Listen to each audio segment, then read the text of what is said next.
Hello students, welcome to MDC Learning. Today I'm going to start financial accounting once again, and the topic is a new topic which we are going to start is buyback of share. क्या है topic का नाम बच्चों? Buyback of shares. Now see, जैसे कि वो नाम बता रहा है, yes, नाम क्या बोल रहा है? Meaning. अब उससे आपको what you have to understand what is the meaning of buyback. So what is the meaning of buyback?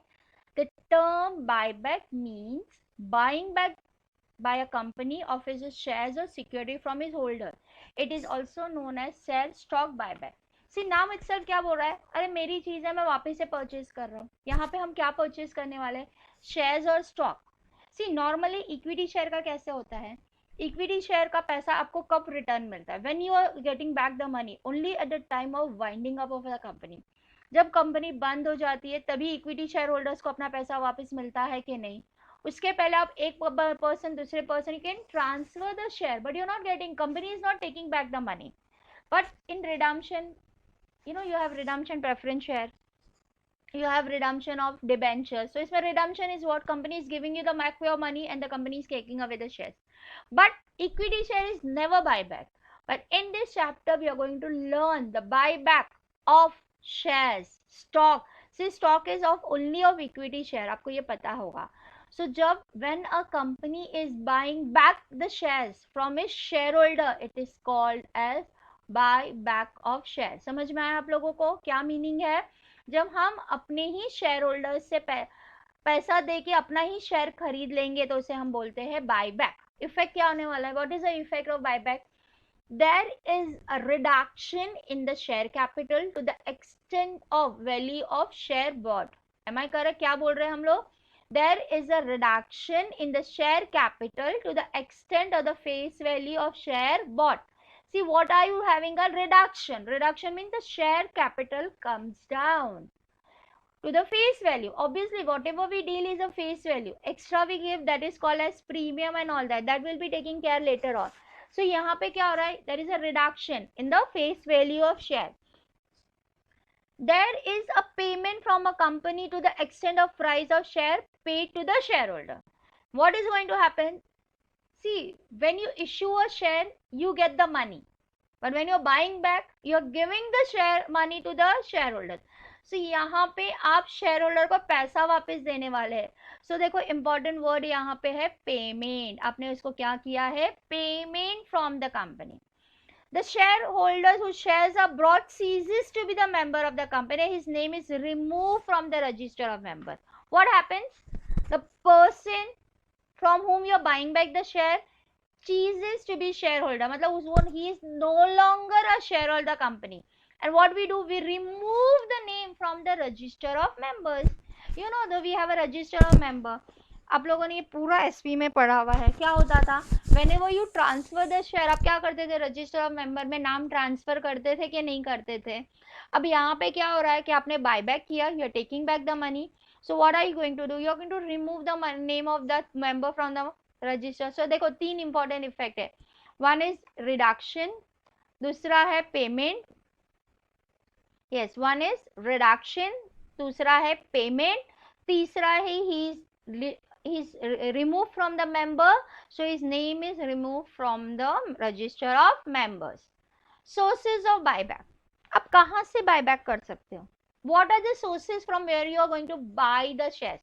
First, it is from the free reserves. In later side, I'm going to explain you what do you mean by free reserve. Security premium account and the proceed of any type of shares or specific security. See, buyback करने के लिए आपको मैंने क्या बोला है? देखो यहाँ पे हम लोगों ने अभी देखा ना, हमें क्या करना पड़ता है? पेमेंट. पेमेंट करने के लिए आपको पैसा चाहिए कि नहीं? तो ये पैसा आप कहाँ से ला सकते हो? इधर आपके पास बचा हुआ होगा, आपका बैंक बैलेंस अच्छा खासा है तो you are going to buy back. और आप क्या करोगे? इक्विटी प्रेफरेंस शेयर इश्यू करोगे. प्रेफरेंस शेयर इश्यू करके बाय करोगे या other security. You can even come up with the debentures. हो सकता है आपके पास आपने किसी कंपनी में इन्वेस्ट किया होगा तो आप वो इन्वेस्टमेंट बेचोगे और वो पैसा रिकवर करोगे और उस पैसे से आप उसको बाय बैक करोगे. Are you getting me? Now free reserve. What do you mean by free reserve? See, this is very important. Free reserve means such reserve which as per the latest audited balance sheet of a company are available for distributing as dividend. यानी कि that money which is there in the balance sheet and we can use that money for distributing the dividend, that is called free reserve. अभी free simple word में अगर मैं आपको explain करूं, free का मतलब है उसके आगे कोई टैग नहीं है, वो चीज हर किसी के लिए यूज हो सकता है ना। से हम लोगों ने लास्ट चैप्टर में बोनस शेयर्स देखा, bonus shares can also be issued from this free reserves. अगर हमने वहां पे कंपनी में सुना है कि बोनस शेयर मिल रहा है, कंपनी जब बोनस शेयर इश्यू करने वाली है तो बोनस शेयर कहाँ से इश्यू हो रहा है, हमने इन्वेस्टमेंट में देखा ना, you get a bonus share, तो बोनस शेयर कहाँ से होगा? ऑब्वियसली आप क्या करने वाले हो, आपका profit and loss account and all that का बैलेंस है, उसको कैपिटल में कन्वर्ट करोगे और रिजर्व्स कम हो जाएगा कि नहीं। सो देखो लिस्ट ऑफ फ्री रिजर्व, जो रिजर्व आप बायबैक के लिए यूज करने वाले हो, पहला तो है प्रॉफिट एंड लॉस अकाउंट, दूसरा है जनरल रिजर्व, तीसरा है डिविडेंड इक्वलाइजेशन रिजर्व। देखो ये रिजर्व के आगे कोई भी टैगिंग, मैं कैपिटल रिजर्व बोलूंगी तो मैं कभी यूज नहीं करूंगी, यस और नो। प्रेफरेंस शेयर रिडम्पशन का अगर मैंने कोई डिविडेंड बनाया तो मैं वो यूज नहीं करूंगी। आपको पता है आपने FY BCom के SY BCom में इन्वेस्ट डिबेंचर्स, अरे डेप्रिसिएशन भी देखा है, डेप्रिसिएशन रिजर्व होता है, हम वो एसेट डेप्रिशिएट होता है तो हम पैसा कहीं और पे इन्वेस्ट करते, क्या कि after some time when that asset is outdated, it is not useful फिर, तो वही इन्वेस्टमेंट का पैसा आप यूज करोगे तो वो आप यूज नहीं कर सकते, उसमें टैगिंग है। तो ये सब में टैगिंग नहीं होता है, तो सबसे इंपॉर्टेंट है प्रॉफिट एंड लॉस, फिर हमारा जनरल रिजर्व, फिर डिविजन इक्वलाइजेशन रिजर्व, फिर fund after deducting liability if any from workman compensation fund, sinking fund, insurance etcetera, and investment fluctuating fund. से इन्वेस्टमेंट आपने कल देखा था ना, इन्वेस्टमेंट ऊपर नीचे फ्लक्चुएट होता रहता है तो हम उसका भी रिजर्व बना के रखते हैं। तो ये सब रिजर्व जो है हमारे, ये सब हमारे फ्री रिजर्व है जो हमें बायबैक में काम आने वाले। ओके, ऑथराइजेशन, भाई किसने बोला है कि आप बायबैक कर सकते हो?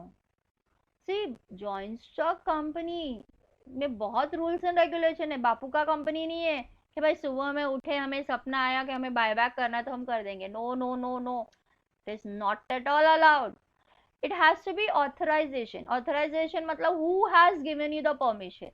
See the biggest document is article of association. See आपने SP में पढ़ा था article of association का meaning क्या है? It's a list of rules and regulation for the internal working of the company. So पहले तो article of association के अंदर provision होना चाहिए कि आप buyback कर सकते हो, फिर बोर्ड ऑफ डायरेक्टर्स का परमिशन लेना है, उसके बाद शेयर होल्डर्स का परमिशन लेना है। सी शेयर कैपिटल रिडक्शन होने से सबसे बड़ा नुकसान ये बंदे को होता है, who is a share holder.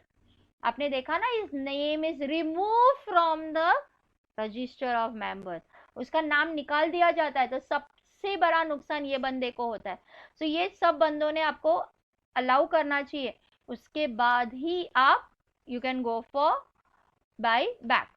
Now buyback के अंदर जर्नल एंट्रीज क्या आएगी?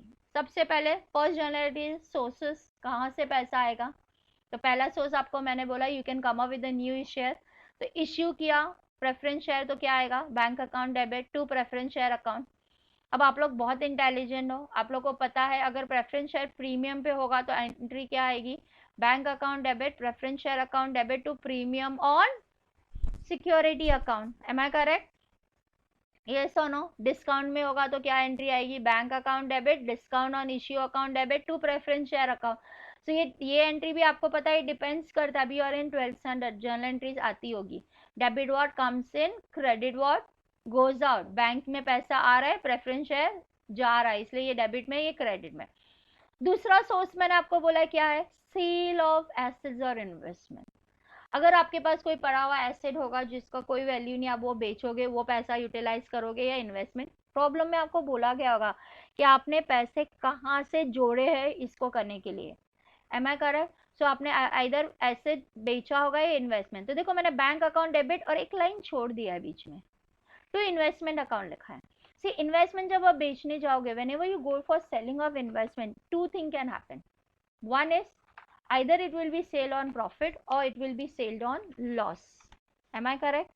So profit होगा तो bank account debit to profit and loss account and to investment account आएगा।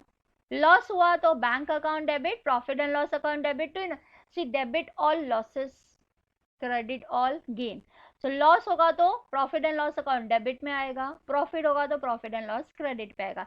इसलिए मैंने बीच की लाइन छोड़ी है। आई डोंट नो वो उसमें प्रॉफिट होगा या लॉस होगा। इन्वेस्टमेंट ऑब्वियसली आपको पता है, इन्वेस्टमेंट होता है तो आइदर प्रॉफिट होता है या लॉस। प्रॉफिट होगा तो entry is bank account debit, profit and loss account debit to assets और इन्वेस्टमेंट अकाउंट। और अगर लॉस हुआ तो bank account debit, profit and loss account debit to assets और इन्वेस्टमेंट अकाउंट। ये होता है पहला वे जहां से हमें पैसा मिला है। तो मुझे पैसा सोर्स कहां से मैंने वो पैसा बाय बैक करने के लिए है, इधर मैं इश्यू से कर सकती हूँ या इन्वेस्टमेंट बेच सकती हूँ या दोनों भी कर सकते हैं। ये सब आपको प्रॉब्लम में बोला जाएगा। तो before we are starting a next lecture, please write this entries in your notebook and try to remember it. उसके बाद amount payable to on buyback. अब अमाउंट पेएबल ऑन बायबैक, तो it is equity share capital account debit to premium on buyback. Obviously हर बार देखिएगा ये premium पे ही होगा, कंपनी बहुत अच्छी चल रही होगी इसीलिए आप बायबैक करोगे। To bank account, equity share holder account debit to bank account. Okay, यहाँ पे मैंने लिखा नहीं है, इधर आता है equity share holder account debit premium on buyback account debit to bank account. अगर आपने प्रीमियम पे किया है तो आपकी एंट्री आएगी equity share account debit premium on buyback account debit to bank account. उसके बाद यही चीज को आपको एडजस्ट करना पड़ेगा। तो आप कहाँ एडजस्ट करोगे, सिक्योरिटी प्रीमियम का सिक्योरिटी प्रीमियम के अगेंस्ट में बायबैक हो जाता है, या फिर अगर हमें वो पैसे कम पड़े, सिक्योरिटी प्रीमियम में पैसे कम है, तो बाकी के पैसे हम प्रॉफिट एंड लॉस अकाउंट को लेके प्रीमियम को रेक्टिफाई करेंगे। या आई थिंक मैं आगे चली गई थी। अमाउंट पेएबल टू, देखो अमाउंट पेएबल टू बायबैक में आएगा equity share account debit premium on buyback account debit to equity share holder account. अब ये इक्विटी शेयर होल्डर को पैसा भेज रहे हैं। उसके बाद अगर सी होता है, कभी कभार क्या होता है हमारे पास ही बहुत रिजर्व है और बहुत पैसे है, तो हम कोई भी शेयर ना बेचेंगे ना ही हम कोई इन्वेस्टमेंट बेचेंगे, तो हम CRR क्रिएट करते हैं, that is capital redemption reserve. आप क्या क्रिएट करोगे, कैपिटल रिजर्व। तो आपका एंट्री देखो, सबसे पहले आप प्रॉफिट एंड लॉस अकाउंट से पैसा लोगे, उसके बाद और जरूरत पड़ेगी तो आप जनरल रिजर्व से लोगे, और जरूरत पड़ेगी तो आपको मैंने उधर बताया फ्री रिजर्व में डिविडेंड इक्वलाइजेशन रिजर्व होगी, और जरूरत पड़ेगी तो आपको जितने पैसे की जरूरत आप इसके लिए जा रहे हो, आपका CRR जितना तक है तो आप ये एंट्री पास करो। सो यहाँ पे मैंने profit and loss account debit लिया है, जनरल रिजर्व आपके लिया CRR। ओके, उसके बाद आप लिखोगे payment to equity share, payment करोगे तो क्या आएगा equity share holder account debit to bank. और वो जो प्रीमियम और हम लोग ने बायबैक किया है उसको हम एडजस्ट करेंगे सिक्योरिटी प्रीमियम से, और अगर सिक्योरिटी प्रीमियम में पैसा कम है तो वो पैसा भी हम प्रॉफिट एंड लॉस अकाउंट में लेंगे, और अगर CRR में हमने पूरा प्रॉफिट एंड लॉस अकाउंट खाली कर चुके हैं तो आप जनरल रिजर्व से ले सकते हो, जनरल रिजर्व भी पूरा खाली कर चुके हैं तो डिविडेंड इक्वलाइजेशन रिजर्व। सो यहाँ पे भी हमें फ्री रिजर्व हमें यूजफुल लगा टू प्रीमियम ऑन बायबैक। आया बच्चों समझ में। सो आपकी ये 5-6 एंट्रीज बहुत इंपॉर्टेंट है, प्रेफरेंस शेयर की है, सेल की एंट्री है, अमाउंट पेएबल की है, फ्री रिजर्व की है, पेमेंट की और प्रीमियम की। सो ये सब एंट्रीज आप 5 के 5 एंट्रीज बैठ के लिखिएगा अपने नोटबुक के अंदर, उसको याद करके रखिएगा, ताकि when we are solving the problem इसी एंट्रीज के आगे पीछे आपका ये चैप्टर जाने वाला। अगर आपको ये एंट्रीज बराबर से समझ में आ गई, this chapter is also very easy chapter. Again I'll repeat, in TY BCom all the chapters are for 20 marks. So आपका ऑलरेडी एक 20 मार्क का आपके जेब में आ गया है, आपको इन्वेस्टमेंट आ रहा है, ये भी आ गया तो आपका 40 मार्क, तो आप तो आराम से बच्चों पास हो गए हो। 100 में से हमारा 40 पासिंग है, बाकी तो हम ऐश करेंगे, और बाकी का जो भी पढ़ाई लिखाई करेंगे that will be additional marks will be getting. So अगर मेरी बात बराबर से समझोगे करोगे, so I will tell you no one will fail in financial accounting. Okay students, chalo take care, be safe, stay at home and enjoy learning with us. Thank you.